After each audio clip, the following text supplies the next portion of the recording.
ইংরেজি have has had এটা নিয়ে অনেকের প্রবলেম হয়। যারা ইংরেজি একেবারে দুর্বল তাদের কাছে হ্যাভ হ্যাজ হ্যাড, কোথায় হ্যাভ বসবে, কোথায় হ্যাজ বসবে, কোথায় হ্যাড বসবে, এটা নিয়ে সমস্যা হয়। তো চলুন দেখি কোথায় এই হ্যাভ বসে, কোথায় হ্যাজ বসে, কোথায় হ্যাড বসে।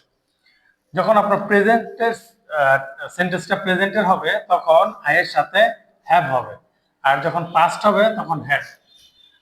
উইর সাথে হ্যাভ, প্রেজেন্ট হলে হ্যাভ, পাস্ট হলে হ্যাড। ইউর সাথে প্রেজেন্ট হলে হ্যাভ, পাস্ট হলে হ্যাড। হি শি ইট এই তিনটার সাথে প্রেজেন্ট হলে হ্যাজ, পাস্ট হলে had, present has, past had. ইটের সাথে প্রেজেন্ট হ্যাজ, পাস্ট হ্যাড। আবার দের সাথে হ্যাভ, হ্যাড। অর্থাৎ এই তিনটা ছাড়া এই তিনটার সাথে আপনার হ্যাজ হবে, আর হ্যাড হবে সকল কিছুর সাথে। প্রেজেন্টের ক্ষেত্রে শুধুমাত্র হ্যাভ, হ্যাজ, আর পাস্টের জন্য হ্যাভ। এই হ্যাভ হ্যাজ এর মধ্যে হ্যাজ হবে শুধু হি সি ইটের সাথে হ্যাজ হবে, আর বাকিদের সাথে হ্যাভ হবে।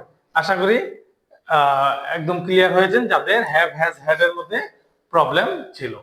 তো পরবর্তী ভিডিওটা দেখার জন্য আমাদের পেজটা ফলো দিতে পারেন, এবং ইংরেজির অন্য আরো কোন রুলসটা জানেন না বা জানতে চাচ্ছেন কমেন্টে লিখতে পারেন। আসসালামু আলাইকুম।